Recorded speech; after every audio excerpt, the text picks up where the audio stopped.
마지막 때가 되면 될수록 모이기가 참 힘든 것 같습니다.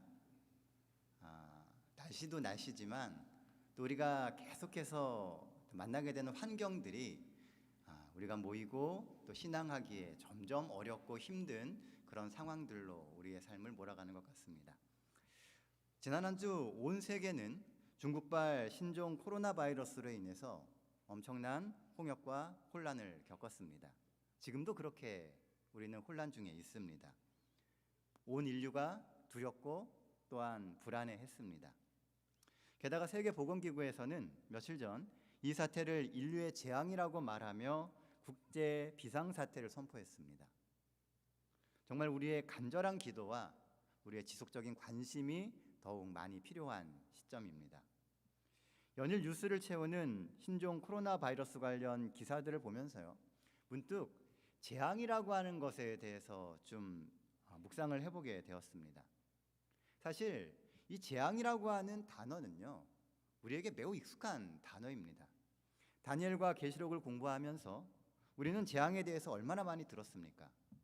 마지막 때가 되면 수많은 재앙과 환란을 우리가 겪어야 된다라고 우리는 공부했습니다. 마지막 시대에 엄청난 재앙과 환란이 있을 것이고 또 그런 환란과 재앙의 시간을 잘 견뎌내야 그리스도인 된 우리는 예수님의 재림을 맞이할 수 있다라고 우리가 들어왔었습니다. 그런데 막상 직접 이런 재앙들을 경험해 보니까 어떤 마음이 드십니까? 우리가 알고 있던 재앙들 아닙니까? 지진이 나고 화산이 터지고 우박이 내리고 또 수많은 메뚜기 떼가 먹을 것을 다 먹어버리고 그리고 지금과 같은 온역, 이런 것들 역시도 전부 다 성경에 다 예언되어 있었던 그런 재앙들입니다. 그전에는 글로만 알고 있던 것이 우리의 눈앞에 현실로 이제 하나씩 드러나기 시작하는 것입니다. 여러분들은 그런 재앙을 보면서 어떤 마음이 드셨습니까? 정말 무섭고 두렵고 떨립니다. 그런데 생각을 하다 보니까요, 이런 것들이 참 우리에게 불안감을 만든다라고 하는 생각을 하게 되었습니다. 이것은 중국 사람들이 마스크가 부족해서 임시방편으로 만든 마스크입니다. 뭔지 아십니까? 오렌지 껍데기입니다. 오렌지 껍데기, 메론 껍데기, 심지어는 생수통, 이런 것까지도 마스크 대용으로 지금 사용을 하고 있습니다. 이 모습은 마스크를 사기 위해서요, 줄을 서 있는 중국 사람들의 모습입니다. 얼마나 살고 싶었으면, 또 얼마나 불안했으면 자신들의 모든 삶의 시간을 오직 살기 위해서 이곳에 투자를 하고 있습니다. 그런데 이렇게 생각을 거듭하다 보니까요, 우리가 직면한 진짜 재앙은 이런 게 아니라고 하는 생각을 하게 되었습니다. 우리가 직면하게 되는 진짜 재앙은 무엇일까요? 우리가 정말 견뎌내고 해결해야 할 마지막 재앙은 무엇일까요?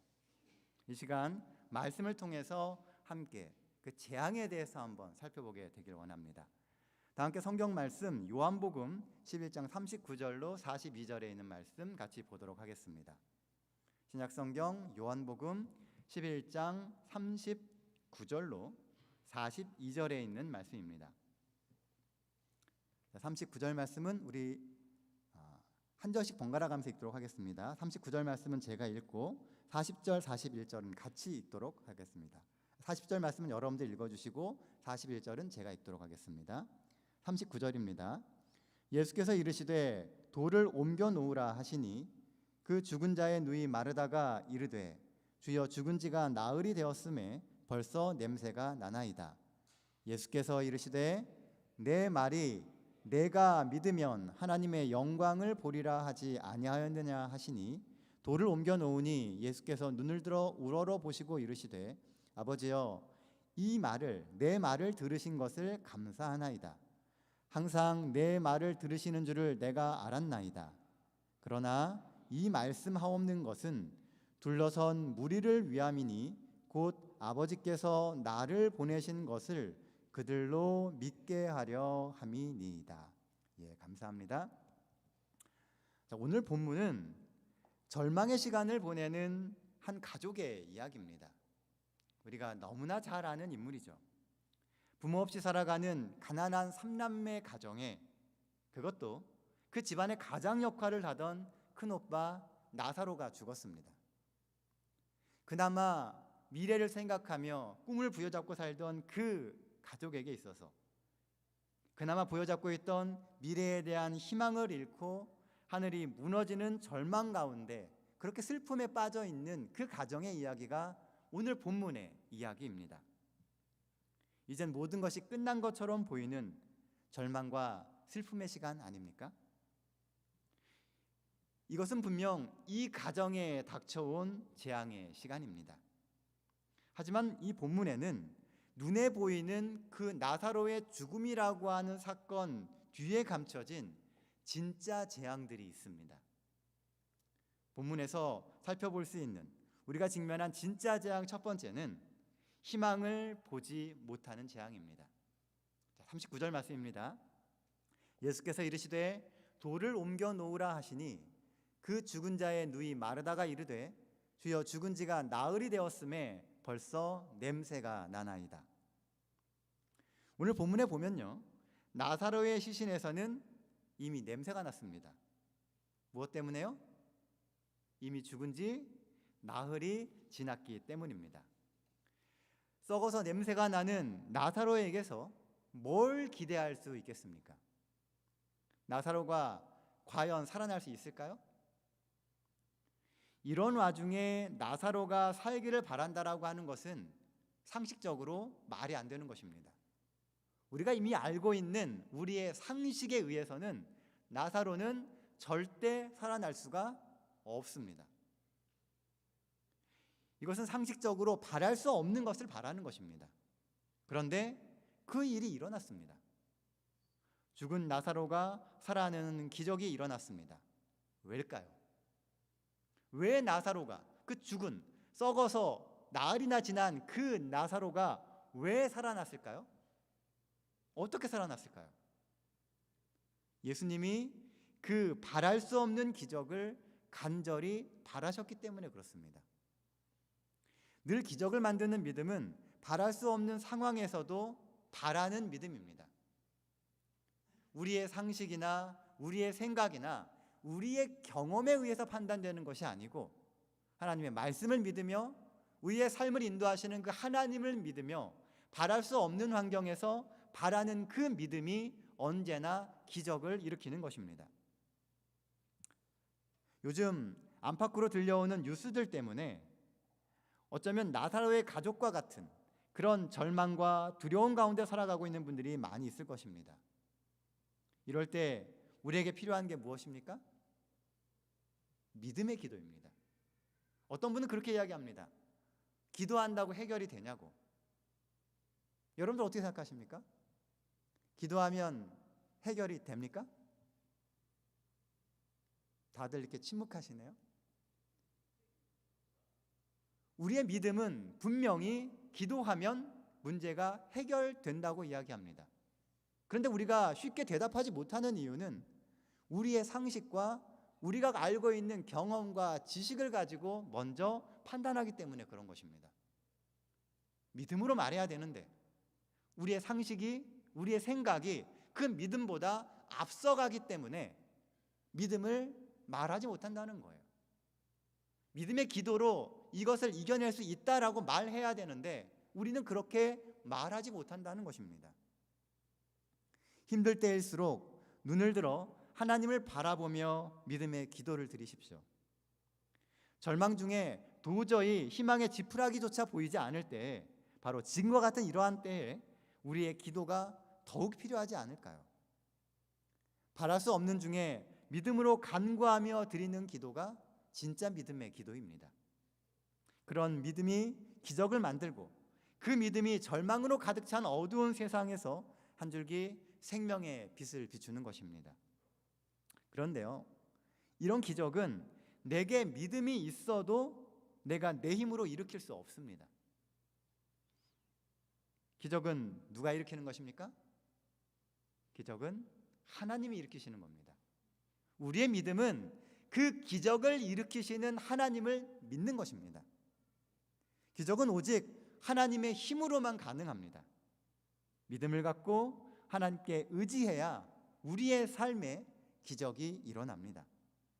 그러니 힘들고 정말 절망되는 그 시간에도 꼭 믿음을 가지고 하나님의 힘을 의지하시는 우리 삼육대학교의 모든 성도님 되시기를 간절히 바랍니다. 지금도 하나님의 힘을 의지하는 사람에게는 기적들이 일어나고 있습니다. 그 기적이 인생의 희망이 되고 있지 않습니까? 그런 희망이 우리의 삶의 힘이 되고 또한 삶의 이유가 되지 않습니까? 이 한 주도 그 희망을 붙들고 나의 삶을 위해서 또 이 민족을 위해서 그리고 고통받고 신음하는 온 인류를 위해서 기도하는 그런 삶을 사시는 우리 삼육대학교의 모든 성도님 되시기를 간절히 바랍니다. 우리의 삶의 끝은 우리가 정하는 게 아닙니다. 우리가 보기에 끝이라고 해서 그게 끝이 아닙니다. 언제나 끝은 하나님께 속해 있습니다. 하나님이 정하셔야 끝이 오는 것입니다. 그러므로 예수님은 아버지 하나님께서 끝났다고 말씀하시기 전까지는 그게 끝이 아님을 아셨습니다. 눈에 보이는 것은 이미 나사로는 죽었고 시신은 다 썩었습니다. 냄새가 납니다. 하지만 하나님이 끝이라고 하지 않으셨기 때문에 예수님은 그 가운데서 여전히 또 다른 세상을 보고 계셨다는 것이죠. 나사로는 죽었지만 그 시체는 비록 썩어서 냄새가 나지만 그래도 그것이 끝이 아니라는 것을 예수님은 믿으셨습니다. 그래서 하늘을 우러러 기도하실 수 있었던 것입니다. 끝날 때까지는 끝난 게 아닙니다. 하나님이 끝이다라고 이야기하시기 전까지는 그게 끝이 아니라는 것이죠. 우리도 이게 끝이 아님을 믿어야 합니다. 눈앞에 보이는 삶의 상황만을 보지 말고 우리도 예수님처럼 하늘을 우러러 하늘 아버지를 바라보아야 합니다. 그렇게 함으로 절망이라는 재앙에서 벗어나게 되시기를 바랍니다. 재앙에 대해서 계속 묵상을 하면서 드는 생각은요, 결국 진짜 무서운 재앙은 눈에 보이는 재앙이 아니라 성도들의 마음이 파괴되는 것입니다. 그리스도를 통하여 희망을 가져야 할 그 성도들이 눈앞에 보이는 그 재앙으로 인해서 그 희망을 포기하는 겁니다. 하나님께서 그 일을 하실 수 있다라고 하는 것을 믿어야 되는데 자꾸 그 믿음이 깨지는 겁니다. 눈앞에 보이는 그 상황들 때문에 믿음을 포기하고 하나님의 약속을 의심하게 되는 것입니다. 어쩌면 이것이 마지막 시대를 사는 성도들이 극복해야 될, 진짜 이겨내야 될 마지막 재앙이 아닐까요? 사단은 절망이라고 하는 재앙으로 우리의 믿음과 우리의 삶을 쑥대밭으로 만들기를 원합니다. 희망을 잃은 사람은 믿음도 확신도 결국은 잃어버리게 됩니다. 그래서 결국 절대 버려서는 안 되는 것까지도 버리고 포기하게 만듭니다. 예언에서 이야기하는 마지막 시대의 그 수많은 재앙의 목적은 결국 우리의 믿음을 망가뜨리는 것입니다. 하나님께서 우리를 붙들어 주시고 하나님이 우리의 삶에 함께 하시고 하나님이 우리의 인생을 이끌어 가심을 의심하게 만드는 것이 진짜 무서운 재앙인 것입니다. 우리는 그리스도인입니다. 그리스도인 된 우리에게 진짜 재앙은 희망을 잃어버리는 재앙입니다. 눈앞에 직면한 삶의 문제를 재앙으로만 보지 마시고 하나님이 역사하시는 희망으로 보게 되시기를 바랍니다. 그런 재앙은 무섭지만 하나님의 약속은 확실하기 때문에 우리에게 희망을 주심을 믿고 바라보시는 우리 삼육대학교의 모든 성도님 되시기를 간절히 바랍니다. 본문에서 볼 수 있는 우리가 직면한 두 번째 재앙은요, 감사함이 없는 재앙입니다. 41절 후반부에서 42절에 있는 말씀입니다. 아버지여 내 말을 들으시는 것을 감사하나이다. 이 말씀 하옵는 것은 둘러선 무리를 위함이니 곧 아버지께서 나를 보내신 것을 그들로 믿게 하려 함이니이다. 모두가 절망하고 모두가 죽음이라고 하는 재앙으로 인해 힘들어할 때 예수님은 나사로의 부활을 말씀하십니다. 왜요? 둘러선 사람들의 믿음을 위해서입니다. 두려워하고 무서워하고 절망 가운데 있는 그 사람들에게 다시금 믿음을 갖게 하고 매일매일 순간순간마다 우리의 기도를 들으시고 응답하시는 하나님께 감사하게 만들기 위해서입니다. 재앙은 감사하게 만들려는 하나님의 사랑의 기회입니다. 눈앞에 보이는 것은 하늘이 무너지는 절망과 재앙이지만 그 절망과 재앙을 통해서 다시 한번 내가 살아온 길을 돌아보고 또 우리의 삶에 늘 부어주시는 하나님의 은총에 감사하며 신앙을 다잡게 만드는 것이 절망과 재앙을 주시는 하나님의 뜻입니다. 믿음이 있는 성도들에게는 재앙이 있습니다. 마지막 시대에 환란이 있어요. 왜냐하면 그 환란을 통해서 하나님의 살아계심을 경험하기 때문에 그런 것입니다. 믿음대로 살면 재앙도 없고 모든 게 편안한 게 아니고요. 믿음대로 살면 살수록 마지막 때가 되면 될수록 환난과 재앙 가운데 놓이게 될 것입니다. 그런데 그 환난과 재앙은 우리의 믿음의 확실함을 경험하게 만들고 우리의 삶의 순간순간마다 하나님이 살아계심을 체험하게 만드는 기회입니다. 다들 두려워하지만 사실은 그 두려움의 현장이 하나님이 역사하실 수 있는 가장 좋은 믿음의 현장이 되는 것입니다.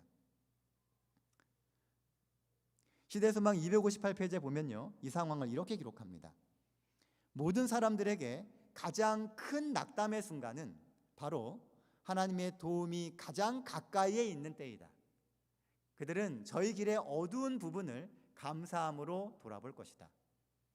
가장 큰 낙담의 순간이 사실은 하나님의 도움이 가장 가까이 있는 순간이라고 시대소망은 이야기합니다. 가장 두렵고 가장 절망적이고 가장 힘든 그 시간이 사실은 하나님이 가장 가까이에서 우리에게 도움을 주시고 가장 가까이에서 우리의 어두운 삶을 돌아보시는 시간이라는 겁니다. 그러니 우리는 그 순간 감사함으로 삶을 돌아볼 수 있는 믿음을 가져야 합니다. 사랑하는 성도 여러분, 오늘 우리는 누구 덕에 살고 있습니까? 여러분들은 누구 덕에 사십니까? 제니스 캐플런이라고 하는 사람이 쓴 감사하면 달라지는 것들이라고 하는 책에 보면요, 이런 글이 나옵니다. 미국 캘리포니아 대학 교수인 이 사회심리학자 폴 피프라고 하는 사람은요, 이 모노폴리라고 하는 게임을 가지고 실험을 하나 했습니다. 여러분들 모노폴리라고 하는 게임을 들어보셨나요? 우리가 많이 아는 이름은요, 부루마블입니다. 이 모노폴리나 부루마블 게임은요, 돈을 가지고, 가짜 돈을 가지고 땅을 사고 투자를 하고 건물을 지어가지고 돈을 버는 것입니다. 그렇게 해서 상대편의 돈을 다 뺏으면 이기는 겁니다.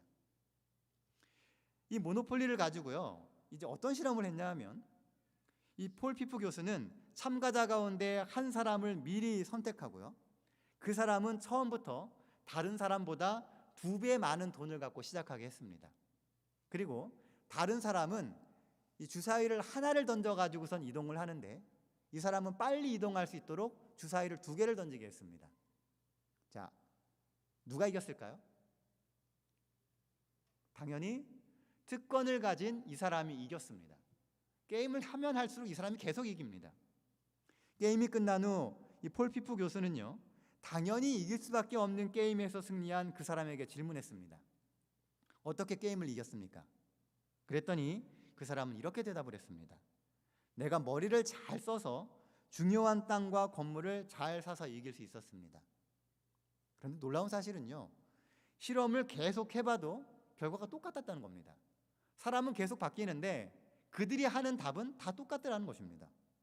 자신에게 주어진 혜택 덕분에 이겼다고 말하는 참가자는 거의 없었습니다. 자신이 게임을 잘해서, 자신이 머리가 좋아서 이겼다라고 이야기를 하더라는 것입니다. 이 피프 교수가 조작된 모노폴리 게임을 한 이유가 있습니다.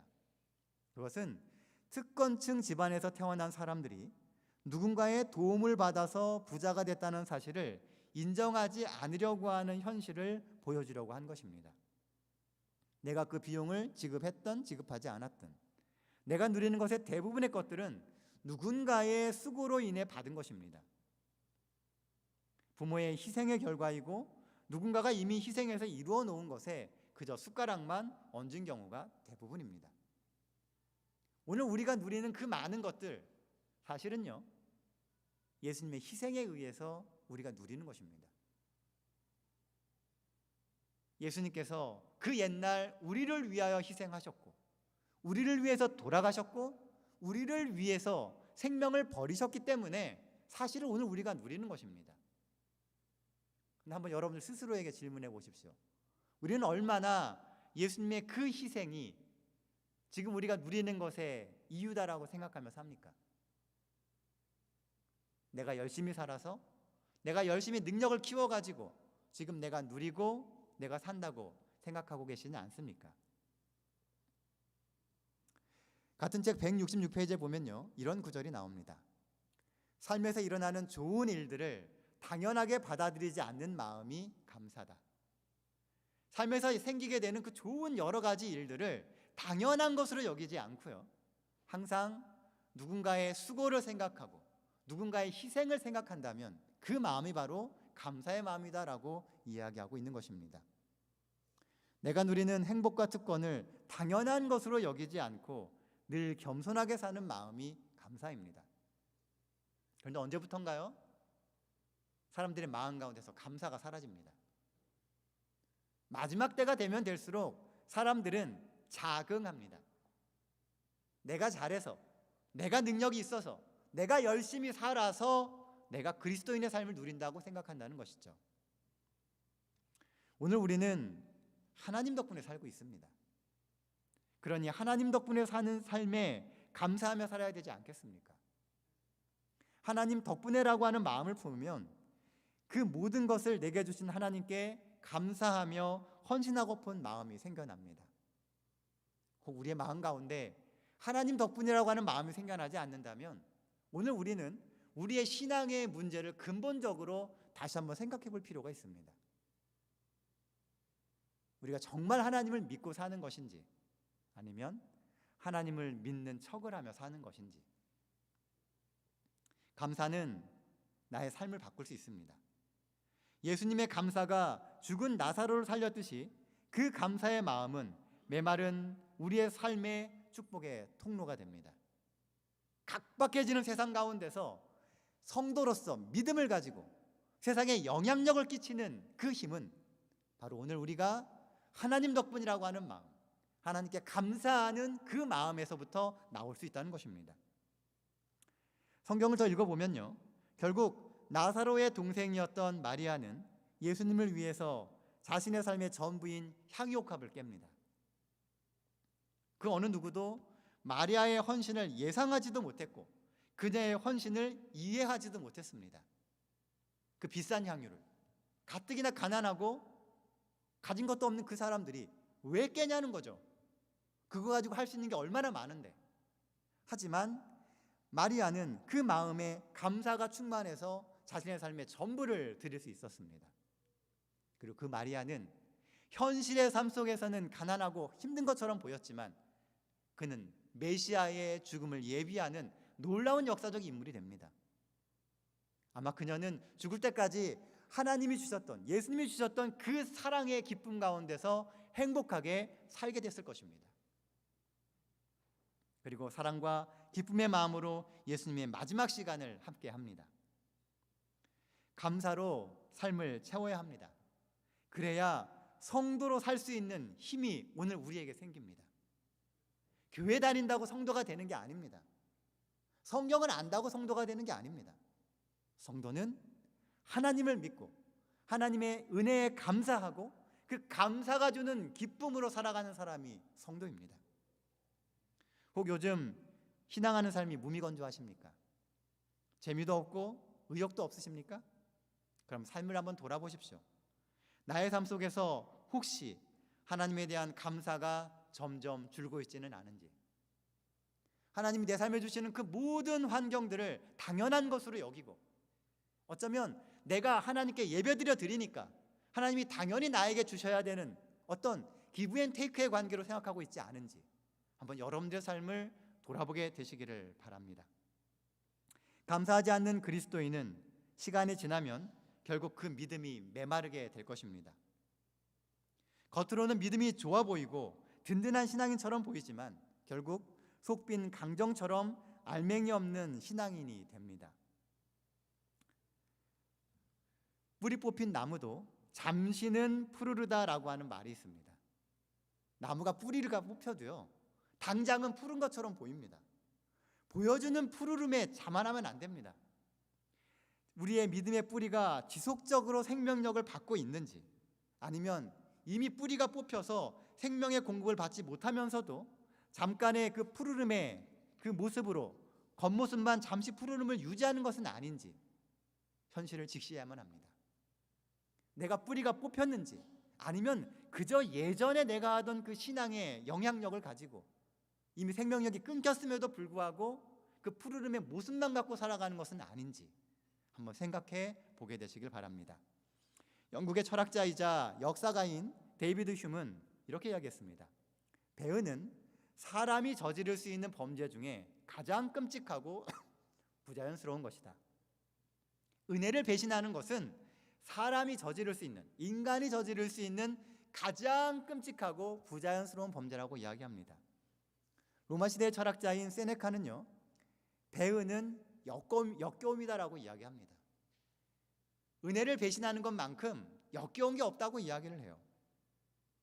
어쩌면 우리가 잘 아는 계시록 3장 16절에 나오는 내가 이같이 미지근하여 뜨겁지도 아니하고 차갑지도 아니하니 내 입에서 너를 토하여 버리리라.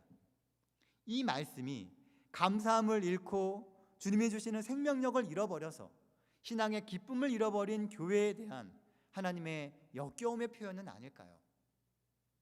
신앙을 한다고 이야기하는데 그 어떤 온기도 없습니다.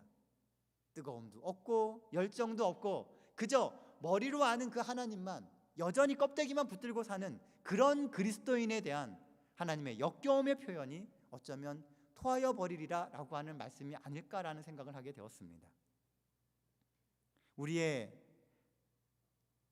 가식이 가득하고 온기 없는 신앙이 역겨워서 토하여 버리라고 말씀하신 것은 아닐까요?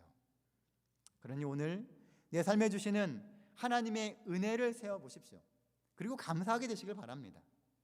이 믿음의 뜨거움을 사모하고 회복하고 그렇게 되게 되시기를 간절히 바랍니다. 오늘 우리의 삶에서 감사함이 없어지는 것이 진짜 재앙입니다. 성도들이 하나님께 감사하지 않게 될 때 그것보다 무서운 재앙은 없습니다. 왜냐하면 이미 하나님과 우리의 관계가 깨어져 버렸을 수 있기 때문입니다.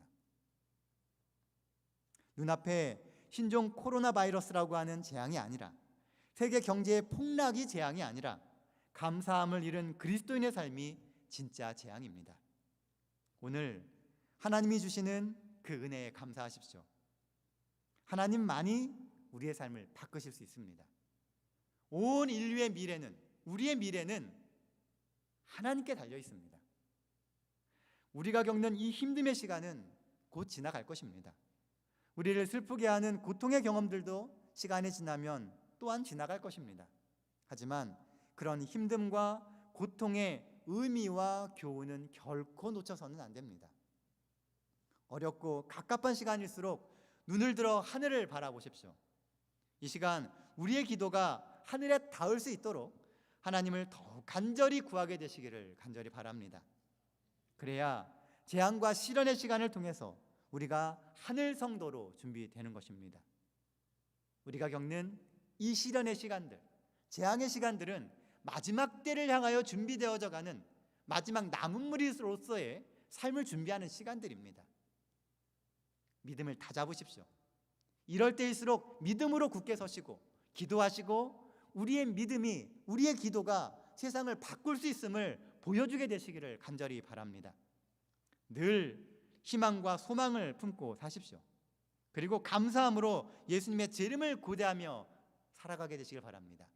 그렇게 하시겠습니까? 오늘 여러분들의 결심이 여러분들의 삶의 실천으로 나타나므로 마지막 시대에 남은 무리에 영향력을 끼치게 되시는 우리 삼육대학교의 모든 성도님 되시기를 간절히 바라며 오늘 말씀 마치겠습니다.